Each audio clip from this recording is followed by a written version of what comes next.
Welcome back to Click in Dubai. Whilst an earthly conference has taken place here, the UAE also has otherworldly ambitions. It's on a mission to Mars.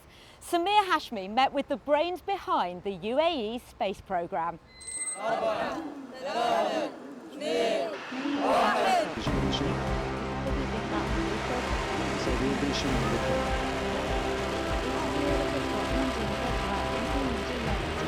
A historic moment for the United Arab Emirates. Earlier this year, it became the first Arab country to send a space mission to Mars. The orbiter, aptly named Hope, spells a new era for space exploration and is solidifying Dubai's commitment to becoming a serious player in the international space race. This is the Mohammed bin Rashid Space Center, home to the UAE Space Program. It was built in 2015, but within a short span of time, it's been able to launch some high-profile projects. Let's go and check it out. A young team of scientists and engineers here have been relentlessly pursuing projects that only countries with advanced space programs have been able to successfully execute. And Emirati women are playing a crucial role in achieving that goal. They constitute more than 40% of the workforce here. And spearheading the country's ambitious space agency is Minister Sara Al-Amiri. We're a new player in an emergent nation in the space sector, re-looking at the methodology and what is considered normal in terms of design and development of technology in space, and re-evaluating what is the right mechanism to create new space systems that are thought of differently. Lower cost, less complexity, lowering the risk profile as you go along. Sara was also the co-head of the Mars project, overseeing the launch of the mission.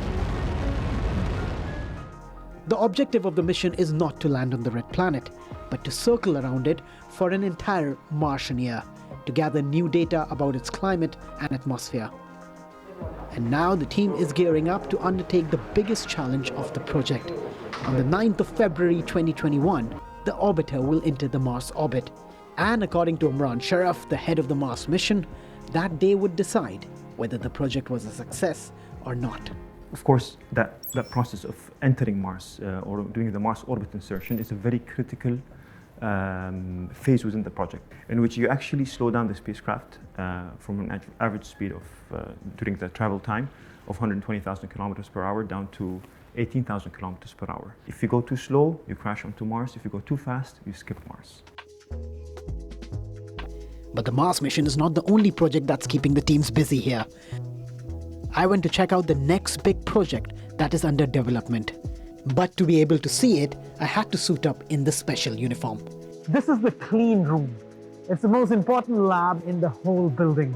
This is where all the satellites, spacecrafts, and rovers are built and put together. The team is working on a new satellite called the MBRSAT.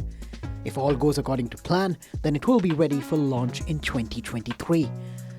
In 2018, the space agency had successfully dispatched the Khalifa Sat, the first satellite completely designed and manufactured by the Emiratis. In terms of an optical payload that measures the Earth from space, and also advanced in terms of ability to move, and there is some propulsion system that will be to maintain the orbit. Gathering data and sending back to base is one thing, but we are still trying to send humans to the red planet. And one of the big pushes is educating the next generation. A new astronaut program is underway. In 2019, Emirati astronaut Hazza Al-Mansouri became the first Arab to reach the International Space Station.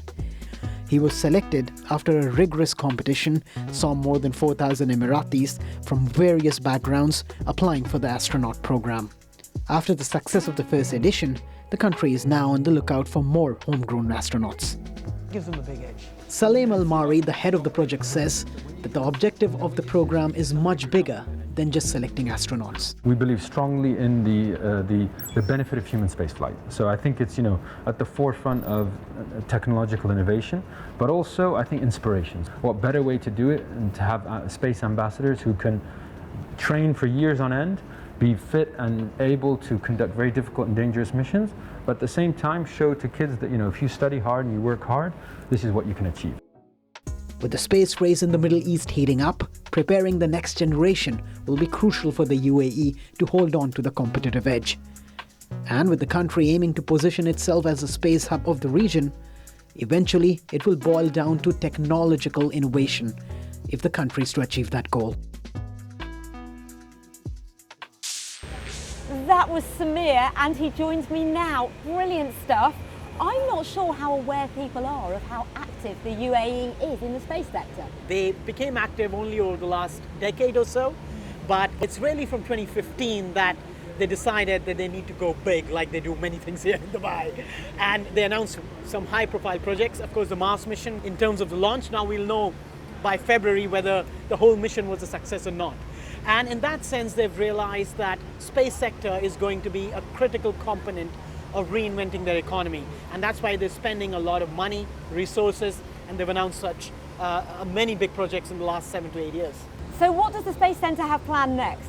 They've announced 2 big projects now. The next one is a home-built satellite, but I think the real big project is the lunar mission, which is the moon.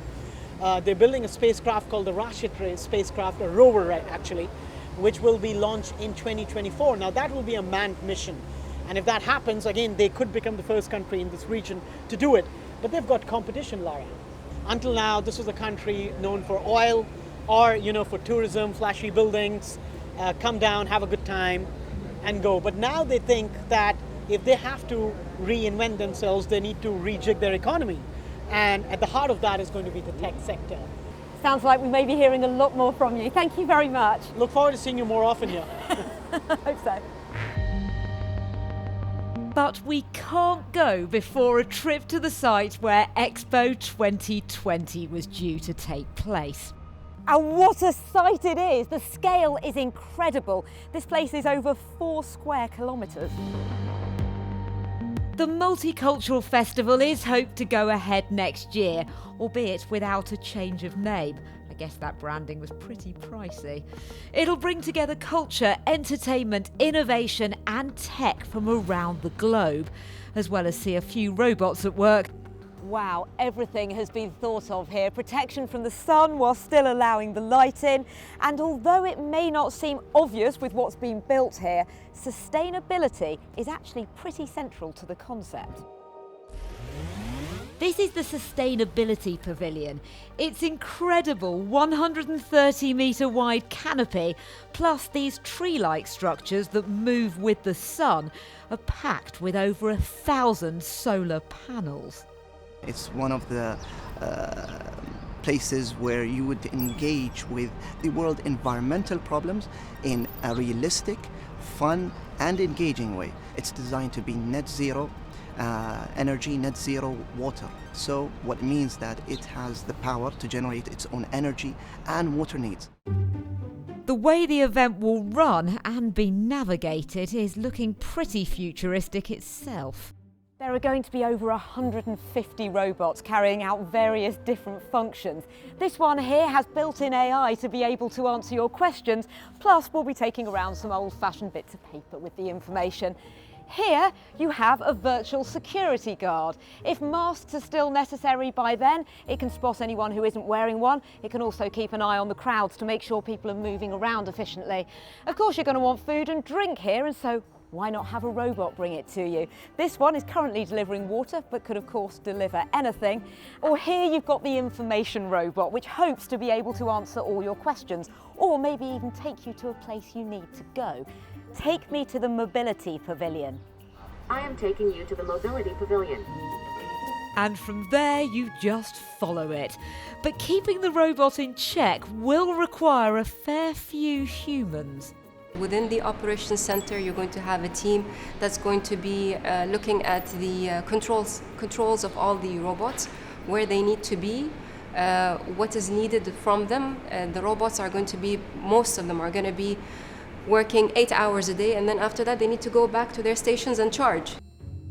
They may need their sleep, but these Terminus bots are powered by AI and will become part of a whole Wi-Fi and 5G connected experience. You're looking at over 190 pavilions. You're also looking at the Expo thematic pavilions. And there's so much content across the site that you need to bring to life also through the mobile app. We are also looking at, with this postponement, how we can reach not only physical visitors but also the virtual visitors.